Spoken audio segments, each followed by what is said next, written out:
Muy buenas tardes, sean bienvenidas y bienvenidos a esta tercera charla de café que en el marco de los 40 años de investigación científica de la Universidad de Colima realiza la Coordinación General de Investigación. Esta tarde vamos a contar con la presencia del doctor Luis Alberto Castro Sánchez, quien nos hablará sobre el cáncer. ¿Se puede detectar antes de que se manifieste? Pues antes de iniciar, voy a dar una breve lectura, de su currículum del doctor, que es muy extenso, pero pues para no quitarnos más tiempo, vamos a hacerlo de manera cortita y rápido. Él es químico farmacobiólogo por la Benemérita Universidad Autónoma de Puebla. Es maestro en ciencias y doctor en ciencias en la especialidad de biología celular por el Centro de Investigación y de Estudios Avanzados del Instituto Politécnico Nacional. Hizo un postdoctorado en el área de la fisiopatología molecular en el Instituto de Investigaciones Biomédicas Alberto Sols del Consejo Superior de Investigaciones Científicas de España y la Universidad Autónoma de Madrid. Es investigador por México del CONACYT. Está adscrito al Centro Universitario de Investigaciones Biomédicas de la Universidad de Colima desde septiembre de 2014. Es miembro nivel 1 del Sistema Nacional de Investigadores. Tiene 26 artículos científicos en revistas internacionales indexadas, incluidas publicaciones de alto impacto con más de 850 citas. Ha escrito 2 capítulos en libros, tiene una patente en trámite, 5 proyectos científicos financiados por el Consejo Nacional de Ciencia y Tecnología, de los cuales 4 es responsable técnico y 1 como corresponsable técnico. Ha dirigido 20 tesis, 9 de licenciatura, 10 de maestría y 1 en doctorado. Y en el momento tiene 5 tesis de doctorado en proceso. Es responsable del Laboratorio de Diagnóstico Molecular de la Universidad de Colima. Este laboratorio está certificado por el INDRE para diagnóstico de la COVID-19 mediante RT-PCR en tiempo real. Es especialista en las áreas de biología celular y molecular, bioinformática y ciencias ómicas. Su línea de investigación principal se centra en el estudio de la fisiopatología del carcinoma hepatocelular y el desarrollo de nuevas alternativas de diagnóstico y tratamiento para este tipo de cáncer. Muchísimas gracias por su presencia. Al final de la exposición tendremos tiempo para preguntas, comentarios acerca de esta exposición. Damos el tiempo al doctor Luis Alberto Castro Sánchez. Muchas gracias a todos por su asistencia. La verdad que es un placer participar en esta serie de charlas de café en el marco de los 40 años de la investigación científica de la Universidad de Colima. El día de hoy vamos a hablar sobre esta presentación que titulé ¿El cáncer se puede detectar antes de que se manifiesta?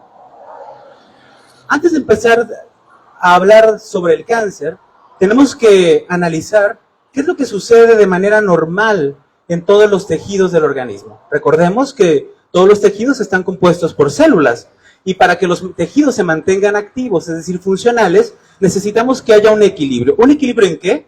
Un equilibrio en que las células que ya no van a ser necesarias se manden a muerte, es decir, por un mecanismo que conocemos como apoptosis, y que las otras células, para que se mantenga el equilibrio y la actividad de ese tejido, las tenemos que mandar a división celular, cuyo proceso le vamos a conocer como proliferación. Estas células mantienen un equilibrio dado porque aún son capaces de poderse estimular, pero también de poderse detener cuando ocurre de manera natural una función en el tejido. Es decir, hay un equilibrio entre la división celular y entre la muerte. Todo esto está mediado por una regulación genética estricta. Solamente para recordarles a ustedes que todas las células de nuestro organismo van a tener dentro del núcleo este material genético que conforma nuestro genoma, que se llama ADN, el cual está súper acomplejado en forma de cromosomas. Este ADN evidentemente puede sufrir daños durante todas las divisiones celulares, sin embargo, existen mecanismos que resguardan que este daño sea recuperado, de tal forma que no haya patología asociada a la división celular. Sin embargo, Pueden existir diferentes factores de riesgo que induzcan un daño al ADN. Por ejemplo, la ingesta excesiva de alcohol, el tabaquismo, la obesidad debido a que es una enfermedad inflamatoria, el estar sujeto a radiación, a la luz solar, a la contaminación, a infecciones virales, como por ejemplo virus de la hepatitis B y C, así como por ejemplo de algunos tipos o serotipos del virus del papiloma humano. También la edad es un factor de riesgo asociado al daño al DNA. Entre más envejecemos, menos somos capaces de poder recuperar ese daño y mantener el equilibrio que les comentaba entre la muerte de las células y la división de las mismas. Así como algunos factores genéticos. Y cuando hablo de factores genéticos, me refiero a que existen personas que desde que nacen vienen predispuestas a sufrir daño al DNA, dado que tienen deficiencias en algunos factores que pueden disminuir el daño que se da en nuestro genoma. Bien, recordemos que el ADN es donde se guarda toda la información que tenemos, la información genética, lo que nos hace seres humanos únicos en esta vida, los cuales tienen diferentes componentes que son, vamos a decirlo como si fuesen 4 letras, es decir, adenina a la A, timina a la T, guanina a la G y citosina a la C. Esto es como un patrón de lectura, que si ese patrón de lectura se ve interrumpido por cambios, va a generar daños al ADN, lo cual vamos a denominarle mutaciones.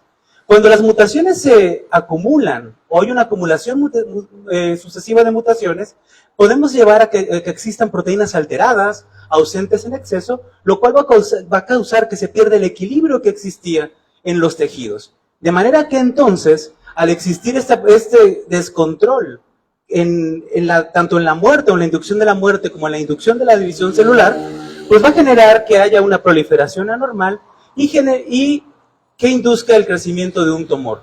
Y si ustedes se fijan, hace un momento, como si esto fuera un velocímetro, podremos ver que estaba en el centro, es decir, habría un equilibrio entre la muerte y la división. Sin embargo, ahora estamos observando que hay una proliferación desmedida y una muerte reducida, lo que eventualmente va a desencadenar al desarrollo del cáncer. ¿Pero en qué momento hablamos de cáncer? Hablamos de cáncer cuando se inicia una proliferación descontrolada de células, las cuales inmediatamente van a poder romper una membrana basal que le conocemos para dar invasión local, luego van a meterse dentro de la circulación sanguínea para poderse diseminar a diferentes partes del cuerpo, lo cual le vamos a conocer como metástasis. ¿Cuáles son los cánceres más frecuentes alrededor del mundo? Y aquí es bien importante matizar ciertas cuestiones. Veamos cómo el cáncer de mama, el cáncer de pulmón, el colorectal, el de próstata, el de estómago y el de hígado son los principales cánceres más frecuentes en el mundo. En México, ¿cuáles son? Sería el de mama, seguido el de próstata, el colorectal, el de tiroides, el cérvico-uterino, el de estómago y el de pulmón. Pero de manera importante, y quiero que sí lo tomen en cuenta, es que no necesariamente los cánceres que más incidencia tienen van a ser los que van a definir la mayor mortalidad. Veamos, por ejemplo, que aquí en México el cáncer hepático ni siquiera aparece entre los principales cánceres, sería alrededor del 8º cáncer. Pero ¿qué sucede, por ejemplo, con el caso de la mortalidad asociada a cáncer? Veamos que ahora sí aparece el cáncer hepático o el cáncer de hígado, siendo el cuarto tipo de cáncer que induce mortalidad por esta enfermedad. En el mundo entero observamos como los principales muertes asociadas a cáncer serían pulmón, colorectal, hígado, estómago, mama, entre otros. Mientras que en México son mama, colorectal, próstata e hígado, seguido de pulmón y de estómago. Entonces podemos observar que no necesariamente los cánceres con mayor incidencia van a ser los que van a presentar mayor mortalidad.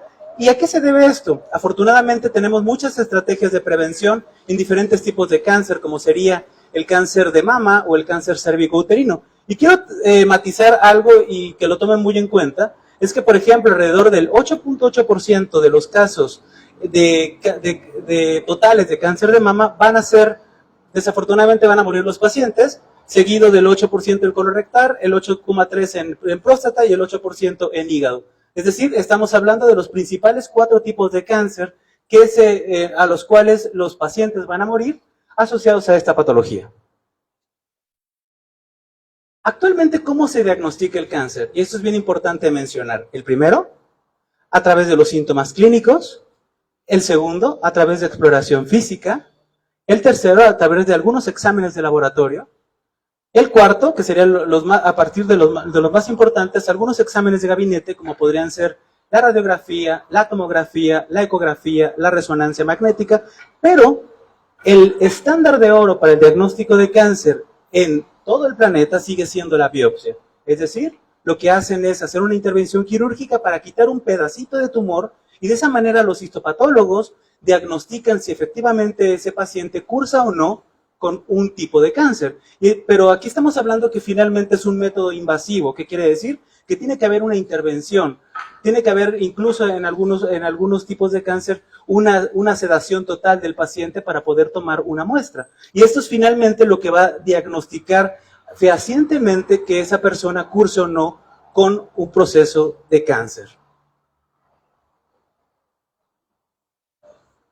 Finalmente nosotros celebramos los 40 años de la investigación científica en la Universidad de Colima y la mayoría de los investigadores hacemos ciencia básica. Es decir, empezamos a hacer ciencia desde nuestros laboratorios para que luego esta pudiera tener una aplicación. Por eso esta diapositiva la titulo de la investigación básica a la práctica clínica. ¿Y cómo normalmente hacemos nosotros este tipo de investigaciones? Iniciamos con estudios in vitro, es decir, trabajamos primero con células en el laboratorio para poder entonces sacar los primeros resultados que luego van a ser llevados a estudios preclínicos utilizando inicialmente modelos en roedores, ya sean ratas o ratones, y posteriormente ya puede llevarse a estudios en algunos chimpancés, por ejemplo. De aquí, de los estudios preclínicos, se saltan a los ensayos clínicos. Y eso es todo el proceso que sufre desde el descubrimiento de nuevos fármacos, o bien el descubrimiento de nuevos marcadores de diagnóstico, por mencionar algunos, y son los ensayos clínicos los cuales tienen diferentes fases, fase 1, fase 2, fase 3. Una vez que estos son validados, ya pueden llegar directamente a la práctica clínica. Y evidentemente, todo este conocimiento pues va a ser reportado tanto en artículos científicos como en los libros. Es la forma en que desde el laboratorio llega a la práctica clínica. Y así es básicamente todo el panorama en cuanto a la investigación que se hace desde ciencia básica hasta ciencia aplicada. Pero entonces hablamos que el cáncer se diagnostica de manera rutinaria a través de exámenes de gabinete o bien por la biopsia. Pero lo que se trata de hacer hoy en día es desarrollar o descubrir biomarcadores. ¿Qué cosas son los biomarcadores? Los biomarcadores bien son agentes que pueden ser químicos, biológicos o físicos que se encuentran en el organismo o en el ser humano y que además son capaces de ser excretados en un fluido, es decir, van a estar presentes en la sangre, por ejemplo, en la orina, en el sudor, en la linfa o en el semen. Eso es una de las características primordiales. Debo ser capaz de producirlo en el organismo y de secretarlo. Y una vez que se secreta, la siguiente cuestión es que podamos cuantificarlo en el laboratorio. Y además, que este biomarcador se asocie con la probabilidad del desarrollo de una enfermedad. Entonces, ¿cuáles son las características que necesitamos de un biomarcador? Estamos hablando ya de nuevas estrategias de diagnóstico. La primera sería de fácil recolección de la muestra, es decir, recordemos que yo les hablaba de que la biopsia finalmente es una intervención quirúrgica. Cuando se trata de hacer un análisis con un biomarcador, necesitamos que la muestra sea de fácil recolección, es decir, que el método sea no invasivo. Luego, el análisis debe ser lo suficientemente sencillo para que pueda ser realizado por la mayoría de los laboratorios, ya sea de clínicas, hospitales o laboratorios privados. El siguiente, que tiene que ser específico, es decir, que yo debo de ser capaz, a través de ese biomarcador, de detectar a pacientes sin enfermedad. Debe de ser sensible, es decir, que este biomarcador debe ser capaz de detectar a pacientes con la enfermedad, porque se imaginan que yo doy un falso positivo, es decir, digo que una persona tiene cáncer cuando no la tiene, en consecuencia, por eso debe tener estas dos características. Luego, tiene que ser preciso. Y finalmente, tiene que ser éticamente aceptable. Todos los procesos de investigación deben de pasar todos los controles éticos, tanto de los comités en las universidades como en los hospitales. ¿Existen diferentes tipos de biomarcadores? Sí existen. Podemos tener marcadores pronóstico, marcadores diagnóstico, marcadores predictivos, marcadores de respuesta a tratamiento y marcadores de monitoreo. ¿Qué significa cada uno de ellos? Y les pongo un ejemplo asociado a la patología que hoy estamos hablando, que sería el cáncer. El primero, los marcadores pronósticos nos van a resolver esta pregunta. ¿Es probable que desarrolle cáncer? Los marcadores diagnósticos nos van a responder esta pregunta. ¿Este paciente tiene algún tipo de cáncer? Y si es así, ¿qué estadio tiene? Los marcadores predictivos nos van a responder la siguiente pregunta. Por ejemplo, ¿es el fármaco el adecuado para el cáncer? Los marcadores de respuesta a tratamiento nos podrían responder la siguiente pregunta. ¿Cuál es la dosis adecuada para el cáncer? Y los marcadores de monitoreo es, ¿el cáncer puede regresar? Esto sería ya una medicina altamente personalizada. Desafortunadamente estamos un poco lejos todavía de llegar a eso. ¿Se imaginan tener todos esos tipos de biomarcadores en la práctica clínica en donde podamos pronosticar, podamos diagnosticar y además le podamos dar al paciente el tratamiento adecuado? Tanto cuál es el fármaco que de verdad necesita, cuál es su dosis y sobre todo monitorearlo de tal forma para identificar el momento en el que hay recurrencia, es decir, en cuanto el cáncer puede volver a aparecer. Porque desafortunadamente muchos de los cánceres vuelven a aparecer dado que se diagnostican en momentos muy avanzados. ¿Existen ya biomarcadores tumorales en la clínica? Sí, bastantes. Uno muy conocido sería el antígeno prostático. Ese puede ser un marcador pronóstico de que hay alguna patología en la próstata y que podría ser cáncer.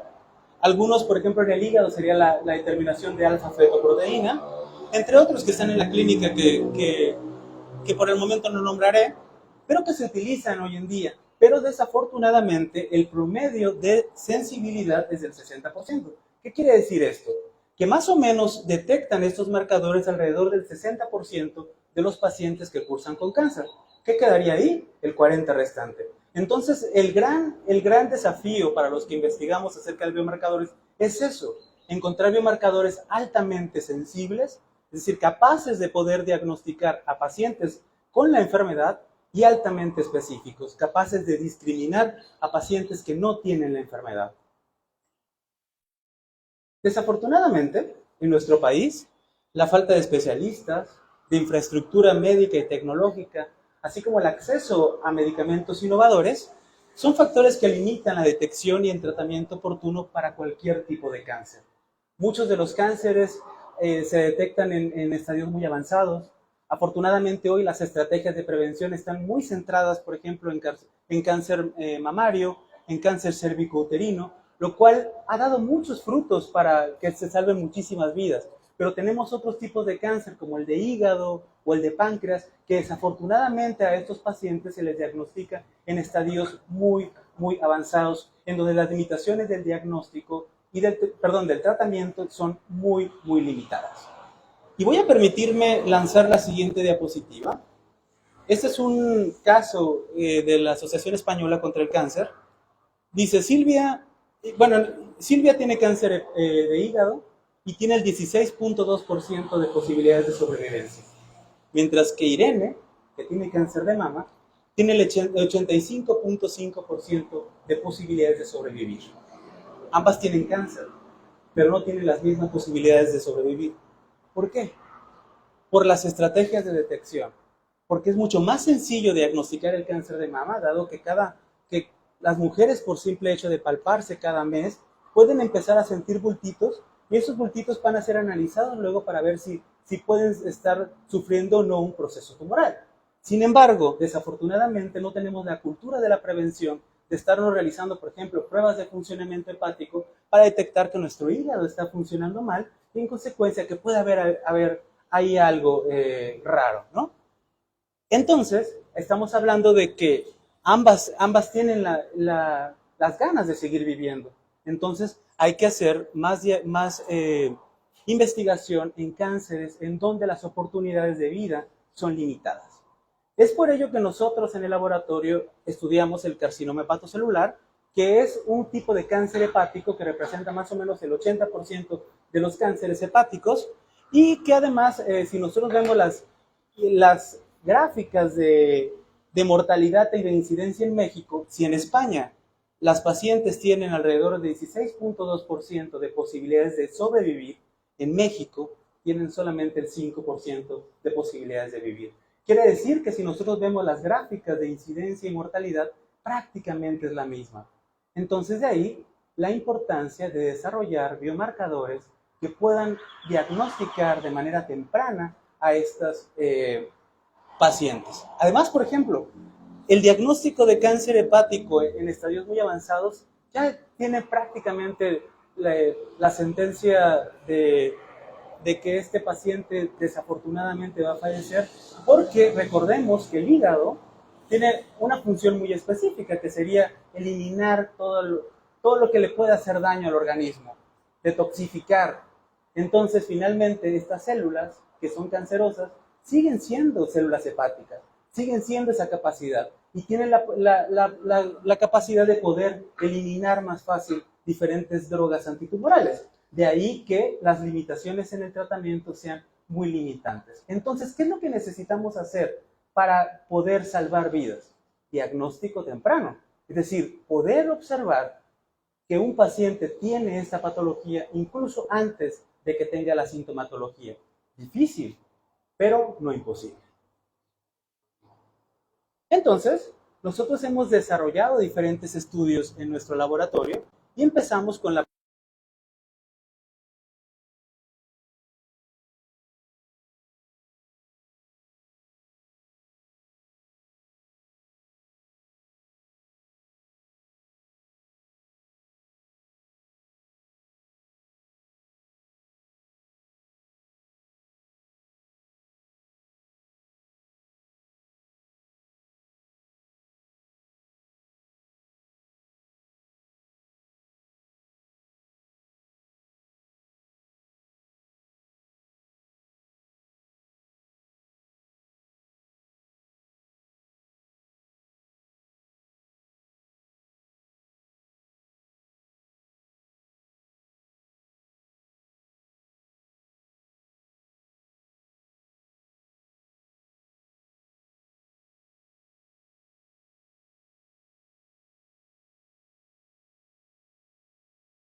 diagnóstica como tal tendría que pasar por las fases clínicas.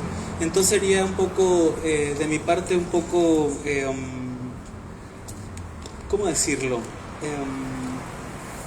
Irresponsable decir que bueno, que ya los voy a esperar en mi laboratorio y les voy a hacer un diagnóstico, no, porque finalmente esto está con base en estudio preclínico. Se le puede dar un acercamiento de que es posible que pudiera tenerlo, pero sin ser un diagnóstico como tal, ¿no? Porque finalmente para que ya se logre decir esto es una prueba diagnóstica, tiene que pasar por estudios clínicos, que muchos de ellos también son pacientes que van a tener ciego, ¿no? Es decir, yo no voy a saber qué pacientes son, o sea, me van a llegar las muestras y yo tengo que hacer el diagnóstico y definir dónde está cada uno. Aquí en este caso nosotros ya sabíamos algunos que eran controles, pacientes controles o pacientes diagnosticados, pero también lo que sí hicimos y cuidamos mucho es que éramos 2 o 3 personas que hacíamos los análisis y luego los juntábamos, es decir, no para evitar cualquier sesgo o cualquier situación relacionada con una mala práctica, porque se pudo haber dado, o incluso que algún error. Pero eso sí lo tratamos y éramos 3 personas que hicimos los mismos análisis a la misma vez para poder tener los datos. Pero sí sería un poco irresponsable decir que pueden llegar al laboratorio a hacerse una prueba de estas, dado que no ha pasado las pruebas clínicas. O sea, entendiendo que no es una prueba aprobada, entendiendo ese dato de que sería responsable de decir, mira, ya te hicimos la prueba y salió esto, o sea, entendiendo esa parte, aún así, si una persona quisiera, ¿qué tan accesible está hacerse esa prueba? Bueno, eso habría que conversarlo primero con las autoridades correspondientes en la universidad, número 1, y número 2, pues ver específicamente qué caso es, ¿no? Y ya se podría llegar a un acuerdo, con todas las limitaciones posibles y ahora sí que bien informado. Gracias. ¿Alguna otra pregunta? Pues doctor, si nos puede contestar la pregunta del tema de la charla que fue, ¿el cáncer se puede detectar antes de que se manifieste? Se los comentaba a mis alumnos de licenciatura que aquí están, que gracias por asistir, que la respuesta es sí, no, tal vez, no. Lo que creemos es que sí, o sea que sí se puede diagnosticar el cáncer antes de que se manifieste, pero también es importante mencionar que todavía requerimos más investigación científica y más financiación para tener ya en la práctica este tipo de marcadores, porque si no, pues la historia es muy bonita, ¿no? Quedaría ahí nada más en una cuestión preclínica, y así es como mucha de la ciencia mexicana queda ahí. ¿Por qué? Porque luego no hay posibilidades de financiación. Esa sería la respuesta. Muchísimas gracias. Le damos un aplauso al doctor Luis Alberto Castro Sánchez por su participación esta tarde. Así es, gracias Luis. Y yo nada más retomaría este último comentario para que la sociedad en general, por favor, todo el conocimiento tiene que generarse así, con ciencia. Cualquier otro conocimiento, mientras no siga una metodología rigurosa, con mediciones objetivas, es una charlatanería. Ese finalmente es otro mensaje que como científicos se debe transmitir a la sociedad, porque de otra manera pues los problemas se van a seguir manteniendo, y particularmente en salud. Una de las actividades de los científicos, además del trabajo que aquí Luis nos presentó muy bien, pues la otra es, aquí es estudiantes, son los futuros científicos, y la otra es esta, la comunicación pública de la ciencia, llevar el conocimiento a la sociedad. ¿Para qué? Pues para que tomen decisiones bien fundamentadas con ese conocimiento, y así pues tendremos mejor sociedad, sobre todo en salud, ¿no? Entonces Luis, pues muchísimas gracias, y a nombre de la Coordinación General de Investigación Científica, te entrego esta constancia que la letra dice: Universidad de Colima, Coordinación General de Investigación, otorga la presente constancia al doctor Luis Alberto Castro Sánchez por su participación en el ciclo de charlas de café con el tema ¿El cáncer se puede detectar antes de que se manifieste?, realizada en Macchiato Café en el marco de los festejos por los 40 años de investigación en la Universidad de Colima, en Colima, el 26 de abril del año 2023. Atentamente, Estudia, Lucha y Trabaja, Colima, México, firmados por la doctora Xochitl Angélica Rocío Trujillo, coordinadora general de investigación, y un servidor, doctor José Clemente Vázquez Jiménez, director general de investigación científica. Pues muchísimas gracias, Luis, y esperamos verte después. Y también hoy agradecer a David Vera por todas las facilidades que nos dio aquí en Café Macchiato. No sé si todos probaban el café, pero sí, pues ahí todavía está la cafetera para que tomen un poco de café. Y bueno, esperamos que nos sigan acompañando en este ciclo de charlas de café para que tengan más información, más conocimiento y puedan tomar sus decisiones de la mejor manera posible. ¿Sí?